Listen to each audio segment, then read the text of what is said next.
তাহলে আমরা যে কোনো জিনিসই নিয়ে আমরা খুশি হব, তাই তো? তো অফার পেলে বেশ, যেমন একটা উদাহরণ দিয়ে বলছি, একটা শাড়ির সাথে দুটো শাড়ি ফ্রি, তাও আবার বেনারসি যদি শাড়ি হয়, তাহলে দেখবেন দোকানে আবার বেনারসি শাড়িটা যদি আবার 300-400 টাকা হয়, খুবই আবার ভালো শাড়ি, তার সঙ্গে দুটো শাড়ি ফ্রি, তাহলে দেখবেন প্রচুর, মানে যত মাতাজি যদি মানে সবজি কিনতে যাচ্ছে, তখনই হয়তো তার কর্তাকে বলবে, এই চলো না একটুখানি দোকানে, দুটো অফার দিচ্ছে, এবার দেখেই আসি। আরে সবজি কিনতে আসছি তো কী হবে, একবার ঘুরিয়ে আসি না। যদি বলা হয় যে শাড়ি তো অনেক আছে, হ্যাঁ শাড়ি অনেক আছে, দুটো আলমারি হয়েছে তো কী আছে, আরেকটা হবে, একটুখানি চলো তো, তাই করবে মানাতে, হরি হরি হরি। তো শাড়ির প্রলোভনে সব যায়। আমি এই উদাহরণটা এই জন্যই দিলাম, মানুষ জন্ম পেয়ে আমরা এটা অফার পেয়েছি ভগবানের কাছ থেকে। তা আমরা এই অফারটাকে কি করছি, মানে দোকানে যেমন শাড়ি কেনার জন্য লালায়িত, কিন্তু মানুষ জন্ম পেয়ে আমরা কৃষ্ণের প্রতি সেই লালায়িতটা আদৌ হচ্ছে কিনা সেটা জানতে হবে। এই অফারটা পেয়েছি, অফারটাকে আমরা সদ উপয়োগ করতে পারছি তো, সদ ব্যবহার করতে পারছি তো, তো সেটা আগে জানতে হবে। কারণ মনুস্মৃতি গ্রন্থেতে লেখা আছে, দুর্লভ মানব দেহ দেহিনাম সন ভঙ্গুরা তথাপি দুর্লভম মানে বৈকুণ্ঠ প্রিয় দর্শনা। অর্থাৎ এই দুর্লভ শরীরটা, মানব দেহটা পেয়েছি কিসের জন্য?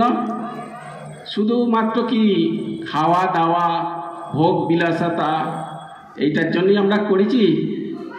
ভাগবত গীতায় কি বলছে? আহার নিদ্রা ভয় মৈতুঞ্চ সামান্য মেতাৎ পশুবীর আনা তেসাম অধিকার বিশেষ ধর্ম বিনা পশুবীর সমানা। ভাগবত গীতায় আপনারা তো পড়েছেন।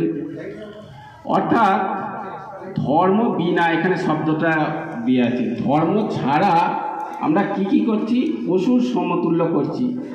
কিরকম? শ্লোকের মধ্যে দিয়ে আছে আহার, প্রথমেই আছে আহার। আহার দেখবেন পশুরাও আহার করছে, ওরা দেখবেন পেট পালনের জন্য, তার সন্তানের জন্য সবাই সব গাছ ডালে, একটা বানরকেই ধরে নিন, গাছপাতা ফলমূল খেয়ে তারা আহার করছে। মানুষকেও দেখুন তারাও আহার করছে। আমরা মেহনতটা করছি কিসের জন্য? আহার ফাহার করার জন্য, ছেলে সন্তান সুখে থাকবে বলে। কিন্তু সুখটা কোথায় সেটা আমরা ভুলে গেছি। সুখটা আসলে ভগবানের নিমিত্তে, ভগবানের সম্বন্ধীয় সব কিছুই হচ্ছে সুখ, সেটা আমরা ভুলে গেছি। মানুষ আর পশুর মতো এটা তুলে ধরেছি। আহার হলো, ওরাও বানর পশু জাতিরা আহার করছে, আমরাও আহার করছি। ডিফারেন্স কোথায়? কোথাও ডিফারেন্স নেই। আহার নিদ্রা, ওরাও ঘুমোচ্ছে, কিন্তু আমাদের 5-6 ঘন্টা ঘুমোচ্ছি, আবার দুপুরবেলা ঘুমোচ্ছি, রাত্রিরে আরও 10টা 10:30 বেজে যাচ্ছে ঘুমোচ্ছি। ওরা কিন্তু প্রাতকালে ব্রহ্ম মুহূর্তে সকাল সকাল উঠে পড়ে, সেই জন্য শরীরের ব্যাধি অত হয় না। পশু পক্ষীদের হয় কি? অতটা হয় না। কিন্তু মানুষের মধ্যে হ্যাঁ ডায়াবেটিস হয়ে গেল, সুগার হয়ে গেল, রক্ত বেশি হয়ে গেল, অমুক তমুক সব হয়ে গিয়ে হসপিটালটা যেন একটা মন্দিরখানা হয়ে গেছে। সকালবেলা উঠলে মানে হসপিটালে গেলে দেখা যাবে যে এত লোক বিমারিতে পড়ছে। কিসের জন্য? কারণ আমাদের সকালবেলা ওঠা, ঘুম থেকে তাড়াতাড়ি করে ঘুমোনো, সেই সব কিছুই কিন্তু আমরা ফলো করছি না, যাতে যেরকম মুনি ঋষিরা করেছে আর কি। মুনি ঋষিরা 10টা 10:30টার মধ্যে শুয়ে পড়তো, তারপর ব্রহ্ম মুহূর্তে উঠতো, খান পান সব কিছুই ভালো রকম থাকতো। কিন্তু আমরা সেটা ভুলে গেছি। তো ওনারাও ঘুমোয়, আমরাও ঘুমোচ্ছি। এবার ভয়টা কি? আমাদেরও মৃত্যুর ভয়, আর ওনাদেরও মৃত্যুর ভয়। সাপোজ উদাহরণ দিয়ে বলছি, এখন দেখবেন ডিসকভারি চ্যানেলে, অ্যানিমেলস চ্যানেলে একটা হরিণ জন্মগ্রহণ করা মাত্রই তার মাতা সন্তানকে এতদিন ধরে গর্ভের মধ্যে রেখেছে। যেমনি জন্ম নিল, একটা হরিণ এই বাঘ এসলো কি সিংহ আসলো, হরিণ শাবকটাকে খেয়ে নিল। তাহলে মাতা যে রয়েছে সে ছুটে পালালো, প্রাণের ভয়, তাকেও যদি খেয়ে নিয়ে ফেলে। আর আমাদেরও কি, যে আমাদেরও মৃত্যুর ভয় আছে। যদি মৃত্যুর ভয় যদি না থাকতো, তাহলে আমরা যে কোনো জিনিসের প্রাণের জন্য ছোটাছুটি করতাম না, হসপিটালে যেতাম না, শরীরের রোগটাকে আরও বাড়ানোর জায়গায় কমানোর জায়গায় আমরা ওটাকে ট্রিটমেন্ট করি। কেন? আমাদের যদি মৃত্যু হয়, মৃত্যু থেকে বাঁচানোর জন্য আমরা অনেক কিছু প্রয়ত্ন করে থাকি। ঠিকঠাক টাইমে খাওয়া, ঠিক টাইমে শোয়া, ঠিক টাইমে আমরা পরিচর্যা করা, সব কিছুই করে থাকি, কিন্তু পরিণামস্বরূপ কী হয়? আমাদের মৃত্যু হবেই হবে। কারণ এটা হচ্ছে মৃত্যু লোক, সবারই মৃত্যু হবে। মৃত্যু হলো, এবার কি হলো? মৈথুন, অর্থাৎ বাচ্চা জন্ম দেয়া। আমরা দেখুন, আমরা পুত্র সন্তান কন্যা সন্তানদেরকে জন্ম দিচ্ছি, বানররাও দেখবেন, পশু পক্ষীরাও তারাও সন্তান জন্মগ্রহণ দিচ্ছে, কিন্তু ওনার মধ্যে আর আমাদের মধ্যে সব একই সাথে মিলেমিশে একাকার হয়ে যাচ্ছে। দেখবেন জলের মধ্যে দুধ, যেমন যখন জলের মধ্যে দুধটা ঢালবেন, দেখবেন দুধের সঙ্গে জল সব মিলে একাকার হয়ে গেল। কিন্তু ওখানে যদি একটা কোনো কাউকে যদি বলা হয় যে এই দুধটাকে আলাদা করে আর জলটাকে আলাদা করে তোমরা করে ফেলো, আমরা পারবো? পারবো না। কিন্তু একটা রাজহাঁসকে দিলে ওনারা কিন্তু পেরে যাবে। ওরা দুধটাকে গ্রহণ করবে, জলটাকে দেবে, কারণ ওদের ক্ষমতাশালী আছে, ন্যাচারাল, ওদের ভগবান ওদের দিয়ে রেখেছে। কিন্তু আমাদের মধ্যে সেই ক্ষমতাটা নেই। এবার দেখুন এই শব্দটার মধ্যে এই যে শব্দটা দিয়েছে, আহার নিদ্রা ভয় মৈথুন সামান্য মেতাৎ পশুবিনা, ধর্ম বিনা। এবার ধর্ম বিনাটা, এবার ধর্ম সম্বন্ধীয়কে এবার আমি যোগ করে দিচ্ছি। আমরা যদি এবার আহারটা করি, তাহলে এই মনুষ্য জন্মটা পেয়েছি কিসের জন্য? ভগবানের জন্য। ভগবানের জন্য জন্মগ্রহণ আমাদেরকে দিয়েছে। কি করে আমরা বুঝবো ভগবান আমাদেরকে দিয়েছে কিনা? তাহলে আদি শঙ্করাচার্য যে শিবের অবতার হয়ে জন্মগ্রহণ করেছিলেন, উনি বলেছিলেন, পুনরপি জানানাম পুনরপি মরানাম পুনরপি জানানি জঠরে সায়ানাম ভজ গোবিন্দাম ভজ গোবিন্দাম ভজ গোবিন্দাম মূর মতে। আমাদের মানুষদেরকে বলছে মূর মতে, মানে অল্প সম্পন্ন ব্যক্তিকে মূর বলা হয়। তাহলে আমরা অল্প সম্পন্ন ব্যক্তি, কিন্তু কোথায় দেখা যাচ্ছে সোনা দানা হিসাব নিকাশ সব তো করছি, তাহলে আমাদের মূর কেন বলছে? কারণ আমরা ভগবানের নাম সংকীর্তন করছি না বলে। তাহলে দেখুন, যারা ভগবানের নাম সংকীর্তন, ভগবানের নাম জপ, ভগবানের পথে চলা, তারা কিন্তু আসল বুদ্ধিমান। আর যারা দেখবেন সংসারের রত হয়ে আছে, তারা তাহলে মূঢ়। এখানে এবার ব্যাপারটা জানতে হবে। যদি কর্ম করে যদি করেন, এখানে ভাগবত গীতায় আবার একটা শ্লোকে বলতে হবে। এখানে বলেছে, কর্মনা বাধিকার আসতে মা ফলেষু কদাচনা। এবার দেখুন, এখানে ভাগবত গীতা এবার শ্লোকটা দিয়ে এখানে উদাহরণ দিয়ে বলছি, কর্ম করুন, সেটা যেন কৃষ্ণ সম্বন্ধীয় হয়, তাহলে সেটা কর্মটা হয়ে যাবে ধর্ম সম্বন্ধীয়, কৃষ্ণ সম্বন্ধীয়। সেই জন্য আমাদের এই কর্মটাকে জগতের কর্ম না করে কৃষ্ণ সম্বন্ধীয়। কি করে করবেন? ধরে নিন আপনারা রন্ধন করছেন, সেই রন্ধন করছেন, মাতাজিরা রন্ধন করে, সেই রন্ধন করাটা কি হলো? নিজের পেট পালনের জন্য নয়। পশুরা যেমন ফল খাচ্ছে, গাছপাতা খাচ্ছে, তারা কিন্তু আহার করছে। এবার আমরা যে রন্ধন করছে, মাতাজিরা সব রন্ধন করছে, আমরা যে খাওয়া দাওয়া করবো, সেটা গোবিন্দকে ভোগ লাগিয়ে ওটা মহাপ্রসাদ হয়ে গেল। তো প্রসাদ হওয়ার পরে আমরা যখন গ্রহণ করলাম, তো গোবিন্দের প্রসাদী জিনিসটা ওটা কৃষ্ণ সম্বন্ধীয় হয়ে গেল। আচ্ছা, এবার অর্থটাকে কিভাবে করব? যে অর্থ সাত্বিকভাবে ইনকাম হবে, সেই ইনকামের অর্থটাকে, অর্থের দুটো গতি হিসাবে তিনটে গতি বলেছে, কিন্তু সাময়িক হইতে আমাদের গুরুদেব বলে দুটো গতি। এক হচ্ছে, হয় গোবিন্দের নিমিত্তে খরচা করো, আর না হলে তোমার ওই অর্থই অধোগতি হয়ে যাবে। কি করে হয়? আমার পুত্র সন্তান, তার পুত্র সন্তান কোনো একটা যোগ হয়ে আসবে, সেখানে সব আমাদের যে সঞ্চয় করা পয়সা সব লুটপাট করে দেবে। নচেত কোনো রোগ ব্যাধি, আমাদের পরম্পরা থেকে রোগ ব্যাধি দিয়ে দেবে, সেই অর্থ সব দুরুপয়োগ হয়ে ব্যবহৃত হয়ে যাবে। কারণ এই অর্থই অনর্থ হয়ে যাবে, কারণ এই অর্থটা ধর্ম সম্বন্ধীয় হয় না বলে।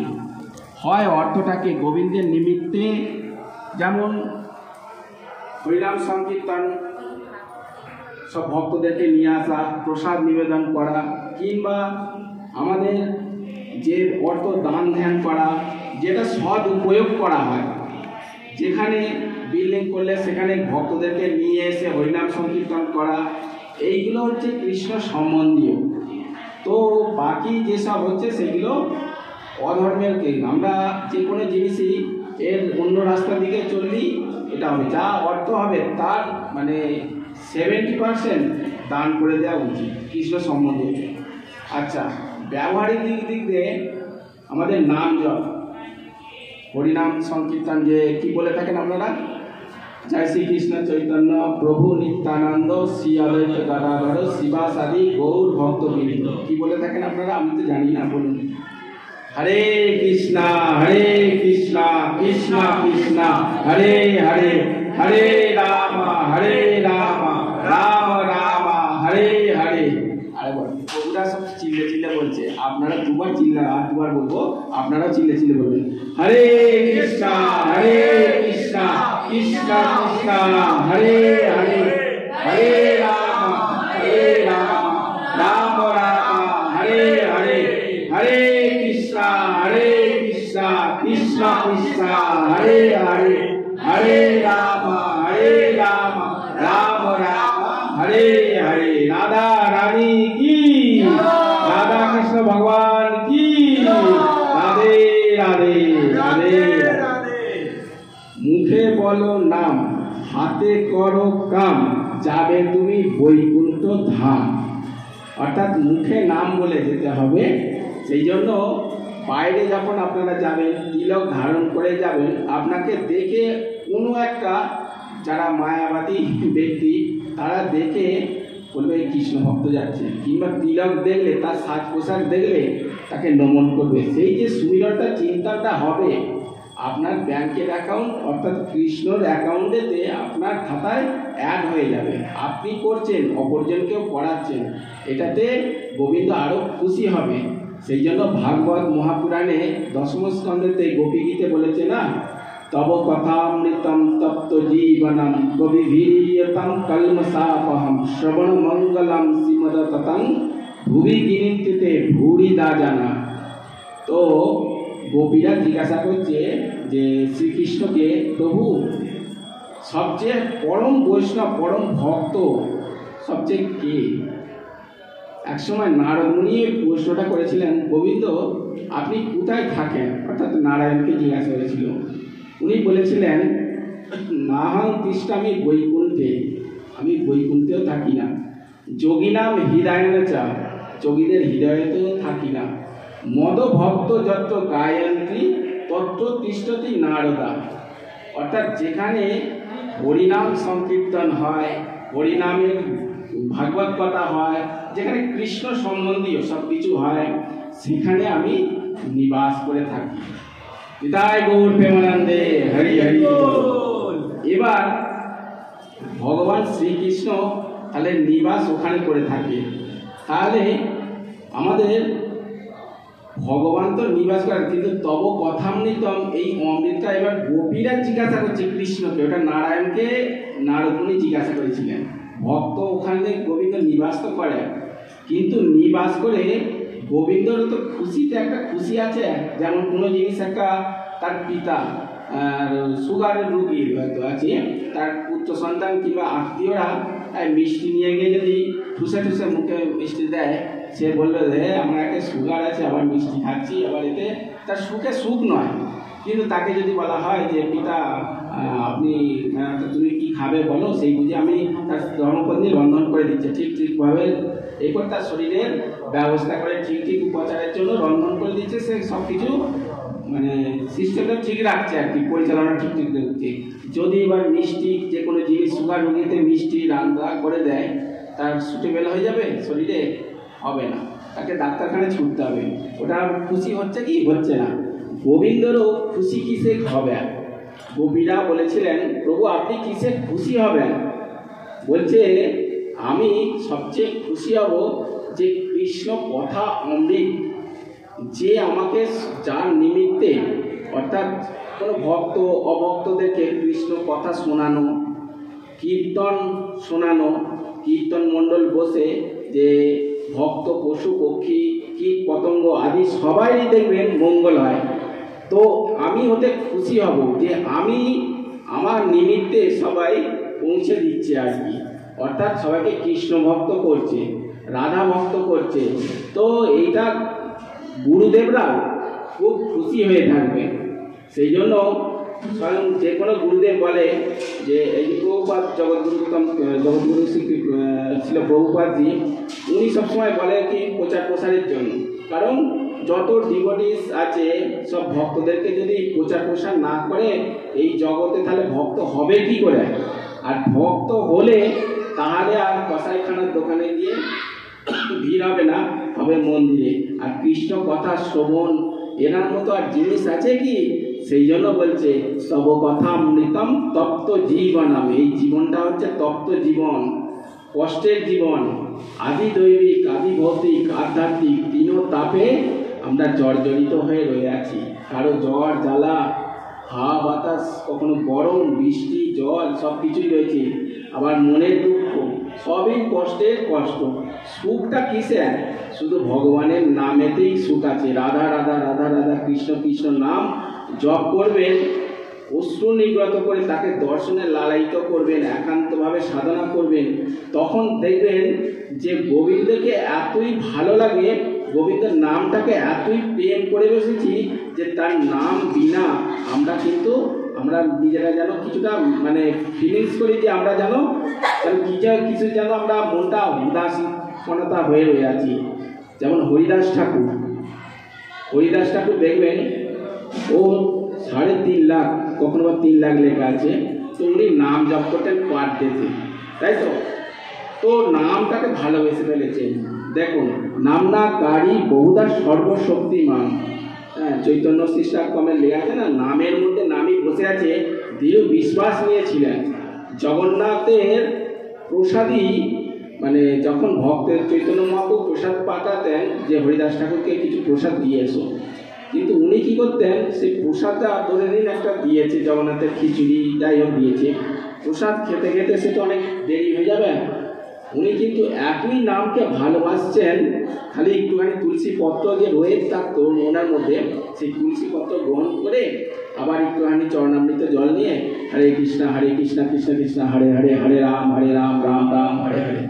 তাহলে দেখুন নামকে কত ভালোবেসেছে, যার পরিণাম স্বরূপ চৈতন্য মহাপ্রভু মানে ওনার শ্রাদ্ধ ক্রিয়াকর্ম করেছেন, ক্রিয়াকর্ম তার বুঝেছেন। আবার হরিদাস ঠাকুর এমনই মানে নামকে ভালোবেসেছেন যার পরিণামস্বরূপ মহাপ্রভুর কোলের মধ্যে উনি মানে দেহ ত্যাগ করেছেন। তাহলে বুঝেছেন নাম আমাদের কত উপকার করেছে, নাম আমাদেরকে কত মানে কোথা থেকে কোথায় নিয়ে গেছে। গোড়াই কাজী উনি মানে মুসলমান বলে জানতো, উনি কিন্তু ব্রাহ্মণ পরিবারে জন্মগ্রহণ করেছিলেন। উনি যেখানে জন্মগ্রহণ করেছিলেন তা মুসলমান দুনিয়াতে করেছিলেন এবং যে পালন করেছিলেন কিন্তু হিন্দু। কিন্তু গোড়াই কাজী দেখলেন যে ইনার যে হরিনাম সংকীর্তন করছে তো মুসলমান, এনার তো নামাজ পড়া উচিত, নিরাকার আল্লাহর সাধনা করা উচিত। এর দেখে দেখে যত তার যে যেখানে মানে শান্তিপুর যে স্থানটায় যত সব ডিভোটিস আছে মানে যত সব মানে অভক্তরা রয়েছে, তার নামের মহিমাতে অ্যাট্রাকশন হচ্ছে। মানে যেমন চুম্বক থাকলে, যেমন লোহা যেখানে থাকবে, যত বড় চুম্বক থাকবে দেখবেন ছোটোখাটো যদি মানে পাশে লোহার কাছে নিয়ে যাওয়া হয় অ্যাট্রাকশন হয়ে যায়। যেমন নামের মহিমাতে যত সব মানে গ্রামের বাসী সব ছিল হরিনাম সংকীর্তনে তার সঙ্গে প্রবাহিত হয়ে তার সঙ্গে পাশে বসে উনি কী করতেন, হরিদাস ঠাকুর নাম জপ করতেন, পাশে বসে হরে কৃষ্ণ নাম ওনার সঙ্গে এ করতেন। তো গোড়াই কাজী কী করলেন, এ তো ঠিক উচিত হচ্ছে না। আমার তাহলে সকলেই মুসলিমরা টুপি না পরে তো সনাতন ধর্মে সব ধুতি এ পরে সব নাম সংকীর্তন করবে, তুলসী ধারণ করে তিলক ধারণ করে করবে। তো উনি সাহেবের কাছে মানে উনি কমপ্লেন দিয়ে দিলেন, যখন ঔরঙ্গজেবের আধীনে ছিল আর কি। তো ওনাকে বললেন যে দিনের বেলায় যে বাতি ক্যান্ডেল নিয়ে গিয়ে ওটা দরবারে যাচ্ছে। তখন বলছে, আরে তোমরা এখানে এরকম দিনের বেলায় বাতি আলো জেলে কি জন্য নিয়ে এসছ?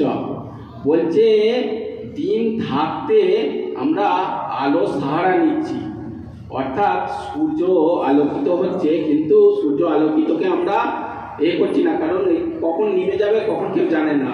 অর্থাৎ এখানে সবাই যে আমরা মুসলিম, আমাদেরকে সবাই মানে এ করবে না, গণ্য করবে না, আমাদেরকে কেউ সম্মান প্রদান করবে না। ওনার দ্বারা সবাই মুসলিম থেকে হিন্দুতে পরিবর্তন হয়ে যাচ্ছে, যার জন্য শাস্তি প্রদান করে। যাই হোক, ওনাকে ডেকে নিয়ে এসে দরবারেতে বললো, আরে তুমি মুসলিম ঘরের এরকম জন্ম নিয়ে যাই হোক, তো তুমি এই হরে কৃষ্ণ মহামন্ত্র জপ করছো কেন? তখন বলছে উনি যে দেখুন, কোনো মানে যার খুব ব্যাধি হয়েছে, মরণাসন্ন প্রাণ হয়ে আসছে, সে হসপিটালে কোনো ডাক্তারের কাছে উপচারের জন্য তো ছোটে অ্যাম্বুলেন্স নিয়ে সেখানে যায়, যেখানে হসপিটাল সেখানে ভালো সেখানেই যাবে। সেখানে ডাক্তার কাছে উপচারের জন্য যে আমার প্রাণটা বাঁচান, আমি পয়সা যাই হোক কষ্ট প্রচেষ্টা করে আমি দেবো, সেই যে বৈদ্য আমরা ডাক্তার যেটা বলে থাকি, উনি কি মুসলিম না হিন্দু এটা আমরা দেখার ভাব থাকে কি? সেটা তখন আমরা মনে প্রশ্ন থাকে না, সেই হিন্দু কি মুসলমান। তখন আমরা ডাক্তারকে ভগবানের সমতুল্য বলে, যে আপনি ভগবান হয়ে যে আপনার কাছে হাত জোর করছি, আমি আমার পুত্র সন্তানকে বাঁচিয়ে দিই। তো সেই রকমভাবেই হরিদাস ঠাকুর বলছে, তদ্রূপ আমরাও হচ্ছে ভব সংসারে আমরা মানে পড়ে রয়ে আছি। আমরা আছে ভব ডাক্তার হচ্ছে আমাদের এই যে ভব সংসার থেকে একমাত্র উদ্ধার করার ডাক্তার হচ্ছে আমাদের আল্লাহ কৃষ্ণ, দুই একই তত্ত্ব, এর মধ্যে ভেদাভেদ নেই। আপনারা আপনাদেরতে আল্লাহ করছেন, আমি কৃষ্ণ নামে ভালোবাসি, আমি এতে করছি। তো সেই কারণের জন্য এতে কোনো ভেদাভেদ করা না। কিন্তু এতে আমাদের হোসেন সাহেব যে দরবারেতে চিন্তা করলেন, এ তো ভুল, এর সঙ্গে তো টেক্কা পারা যাবে না। তখন গোড়াই কাজী বললেন যে সাহেব মশাই, আপনি এর সঙ্গে তর্ক বিতর্ক করতে পারবেন না, আপনি এমন নির্ধারণ করুন যাতে ওনার ধর্ম নষ্ট হয়ে যাক আর উনি আমাদের ধর্মে চলে আসুন। কিন্তু ওনাকে যখন বলল যে আপনি এক কাজ করুন, আমাদের ধর্মে চলে আসুন, বলছেন না, আমার প্রাণ যাবে তবু আমি ধর্ম কি আমি ছাড়বো না। নামের প্রতি নিষ্ঠা দেখুন কত। যে কোনো জিনিস দেখবেন নবদা ভক্তি আছে, হ্যাঁ, শ্রবণম কীর্তনম বিষ্ণু শরণম পাদ সেবনম অর্চনম বন্দনম দাস্য সক্ষ আত্মনিবেদনম। ঠিক আছে, এই যে শ্রবণ ভক্তিতে কে করেছে? পরীক্ষিত মহারাজ শুনে কল্যাণ হয়ে গেছে। দৃঢ় সংকল্প নিতে হবে। বসুন মাত্র জায়গাটা। তো শুনেও ওনার কল্যাণ হয়েছে। এবার দেখুন, কীর্তন পরীক্ষিতকে কে শুনেছিল? সুখদেব মহামুনি। তাহলে ওনাকে শুনিয়ে ওনার উদ্ধার হয়ে গেল। আর স্মরণ ভক্তি এখন যে ফেমাস কি হয়েছে, প্রহ্লাদ মহারাজ নৃসিংহদেবের যে এই করেছে না, অমুক লীলা প্রভুজি, একদম মানে ফেমাস এখন দিয়েছে আর কি, এখন এতে চলছে না থিয়েটারে। তো প্রহ্লাদ মহারাজ সুমিরন করতেন, চিন্তন করতেন। আমাদের এই মহারাজই এই চিন্তনের উপরই বলেছেন যে চিন্তন করলে আমাদের ভগবানের প্রতি প্রেম এসে যাবে, আর চিন্তন করলে আমাদের মনটা শুদ্ধ হবে। ভাগবত গীতায় বলেছে না, মনমনা ভাব মদ ভক্ত মাদ্রাজি মান নমস্কুরু, মনটা দিতে বলেছে। সেই জন্য আবার নারদ পঞ্চরাতে বলেছে কি, মন এবং মনুষ্যনাম কারণাম বন্য মুৎসায়। মনই আমাদের এই জড় জগতের মধ্যে বন্ধন হয়ে যাবে, আবার মনই আবার গোলকধামে যাওয়ার একমাত্র উদ্ধারের উপায় হচ্ছে। ফ্রেন্ডসে বলো রাধা রানী কি জয়। তো তখন আপনারা যদি ভাবেন যে হরিনামই আমাকে উদ্ধার করবে, কিন্তু আপনি যদি বলেন হরিনামে উদ্ধার হবে, ঠিক আছে, আমি কি করে করব, এক মালা জপেনি হরে কৃষ্ণ করার পরে একটুখানি ফোনে দেখলো এটা সেটা দেখতে লেগে গেল, ব্যাস। বিশ্বাস নেই। বিশ্বাস থাকলে ওই নামেতেই আপনি উদ্ধার হয়ে যাবেন। বিশ্বাস থাকলে ভক্তের সেবা করলে, যারা গুরুদেবের শিষ্য তারা 10 মালার নাম হয়তো জপ করতে পারছে না, কিন্তু প্রভুপাদের যারা সব শিষ্য তারা তো করেছে। সাপোজ উদাহরণ দিয়ে বলছি, হয়তো 1-2 মালা তারা নাম জপ করলো না, কিন্তু গুরুদেবের সেবা করলো, অতি ওরা উদ্ধার হয়ে যাবে, কারণ জানে গুরুদেবের সেবাটাই হচ্ছে সর্বশ্রেষ্ঠ। তাহলে বিশ্বাস, দৃঢ় বিশ্বাস ভক্তি নেই হয়ে, রাম ও কৃপা বিনা সুলভ নেই হয়ে। বিশ্বাস যদি থাকে, তো হরিদাস ঠাকুরকে কি করলেন, শেষে 22 বাজারে বেত্রাঘাত আনলেন। দেখতে পেয়েছেন 22 বাজার, এক একটা বাজারে এক একটা বেত্রাঘাত মারলেই তার ভবলীলা সাঙ্গ হয়ে যাবে। কিন্তু ভগবানের